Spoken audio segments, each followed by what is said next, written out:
బీహార్లో NDA India కూటములకు ఇంటి పోరు ఎక్కువైపోతుంది. జాతీయ స్థాయిలో ఒక కూటమికి సపోర్ట్ చేస్తున్న కొన్ని పార్టీలు రాష్ట్ర స్థాయిలో మాత్రం సొంత కూటముల్లోనే కుంపట్లు రేపుతున్నాయి. సొంత బలం పెంచుకునేందుకు మిత్రపక్షాలకు ముచ్చెమటలు పట్టిస్తున్నాయి. అయితే కింగ్ లేదంటే కింగ్ మేకర్ పాత్రలు పోషించేందుకు ప్లాన్ బి పాలిటిక్స్ ప్లే చేస్తున్నాయి. స్థాన బలం ఉన్న చోట సంఖ్యాబలం పెంచుకోకుంటే మిత్రులైనా చిన్న చూపు చూస్తారనే భయం ఆయా పార్టీలకు పట్టుకుంటోంది. దీంతో కూటముల్లో కొట్లాట మున్ముందు బీహార్లో ఎవరు ఎటువైపు అనేది తేల్చుకోలేక కూటముల అగ్రనేతలు తలలు పట్టుకునే పరిస్థితి తలెత్తుతోంది. బీహార్లో రెండు ప్రధాన కూటములకు స్వపక్షంలోనే విపక్షాలు తయారవుతున్నాయి. సీఎం చైర్పై ఫోకస్తో ఇటు ఎన్డీఏ కూటమిలో ప్రధాన పార్టీ జేడీయూకి, అటు ఇండియా కూటమిలోని పెద్దన్న ఆర్జేడీకి నారాలు తెగే ఉత్కంఠ నెలకొంది. నేషనల్ లెవెల్లో ఎన్డీఏలో భాగస్వామ్య పక్షం ప్రధానమంత్రి మోడీ కేబినెట్లో మంత్రి అయిన చిరాగ్ పాస్వాన్ బీహార్లో సీఎం నితీష్ కుమార్ కుర్చీ లాగే ప్రయత్నం చేస్తున్నారు. మరోవైపు ఆర్జేడీ గెలిస్తే ముఖ్యమంత్రి అవుదామని కలలు కంటున్న తేజస్వి యాదవ్కి కాంగ్రెస్ అగ్రనేత రాహుల్ గాంధీ సీఎం పోస్టుపై గ్రీన్ సిగ్నల్ ఇవ్వడం లేదు. సెంట్రల్ లెవెల్లో సెక్యులర్ కోణంలో కాంగ్రెస్ కు మద్దతునిస్తున్న మజ్లిస్ పార్టీ బీహార్లో మాత్రం మళ్లీ ఒంటరి పోరుకు సై అంటుండటంతో తేజస్వి ఎటు తేల్చుకోలేక సతమతమైపోతున్నారు. ఎన్డీఏలో చిరాగ్ ఇండియా అలయన్స్ లో ఎంఐఎం ఎన్నికల రోజు వరకు ఎలాంటి వ్యూహం అనుసరించి ఎవరి ఆశల్ని తలకిందులు చేస్తారనే ఉత్కంఠ బీహార్ పాలిటిక్స్ లో హీట్ పెంచుతున్నాయి. ఎన్డీఏ సీఎం అభ్యర్థిగా నితీష్ కుమార్ కు బీజేపీ ఓకే చెప్పినా ఆ రెండు పార్టీలకు కలిపి మ్యాజిక్ ఫిగర్ వస్తేనే జేడీయూ అధినేత మరోసారి సీఎం కుర్చీలో కూర్చునేందుకు ఛాన్స్ ఉంటుంది. లేదంటే మిగతా మిత్రపక్షాల మద్దతు అవసరం అనుకుంటే మాత్రం ఈసారి నితీష్ కు సీఎం పోస్టు దక్కదనేది స్వపక్ష విపక్ష కూటమిలోని పార్టీల మనోగతం. నితీష్ వయసు రీత్యా సరిగా నిర్ణయాలు తీసుకోలేకపోతున్నారని, కొన్ని సందర్భాల్లో కన్ఫ్యూజన్లోకి వెళ్లిపోతున్నారని ఇటు విపక్షమే కాదు స్వపక్షంలోని మిగతా పార్టీలు ఎగతాళి చేస్తున్నాయి. సెంట్రల్ మినిస్టర్ ఎల్జేపీ అధినేత చిరాగ్ పాస్వాన్ బీహార్ ఎన్నికల్లో బలం పెంచుకునే ప్రయత్నం చేస్తున్నారు.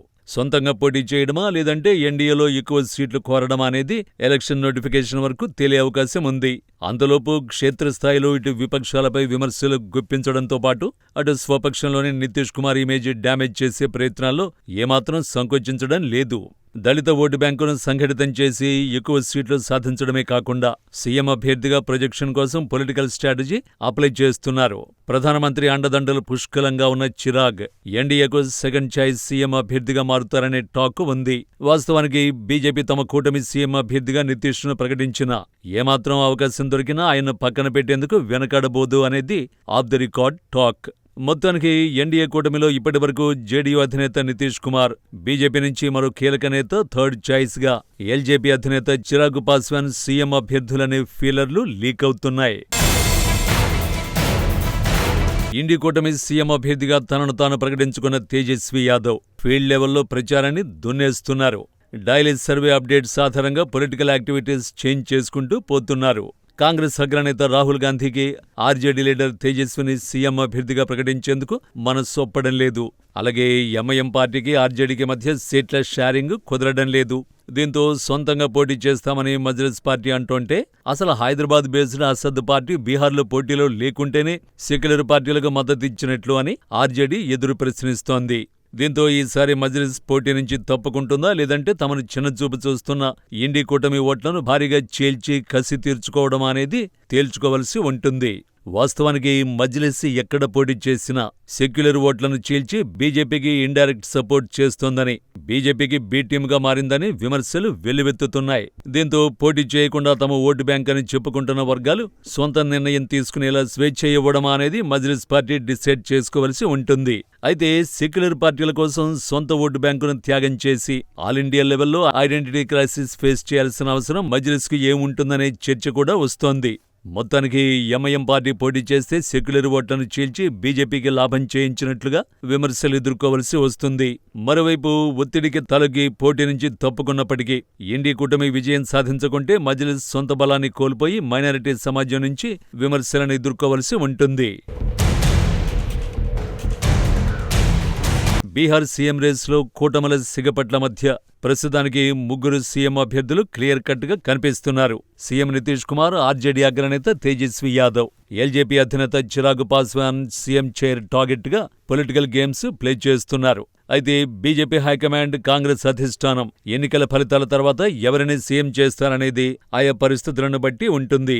అది కూడా బీజేపీ, కాంగ్రెస్ తమ కూటమిలో గౌరవప్రదమైన సీట్లు గెలిచి సీఎం అభ్యర్థిని డిసైడ్ చేసే స్థాయిలో ఉంటేనే కుర్మి, యాదవ సామాజిక వర్గాలు చెరో కూటమి వైపు ప్రధాన పార్టీలుగా బరిలో నిలవనుండగా ఈ రెండు వర్గాలను అందలం ఎక్కించడమా లేదంటే పదవులు దక్కకుండా చేయడమా అనేది దళిత వర్గానికి చెందిన చిరాగ్ పాస్వాన్, మైనారిటీ వర్గానికి చెందిన అసదుద్దీన్ ఓవైసీ కింగ్ మేకర్స్ పాత్ర పోషిస్తారు అనడంలో సందేహం లేదంటున్నారు పొలిటికల్ ఎక్స్పర్ట్స్.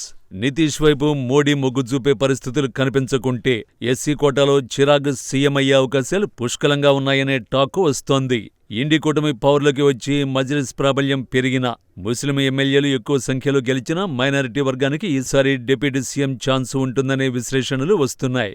ఈ రెండు కూటముల మధ్య పవర్ గేమ్ పాలిటిక్స్ నడుస్తుంటే మరోవైపు ప్రశాంత్ కిషోర్ తన జన సురక్ష పార్టీ అన్ని అసెంబ్లీ స్థానాలకు ఒంటరిగా పోటీ చేస్తుందని ప్రకటించారు. పీకే పార్టీ ప్రభావం చూపితే బీహార్ పొలిటికల్ సీన్ మొత్తం మారిపోతుంది.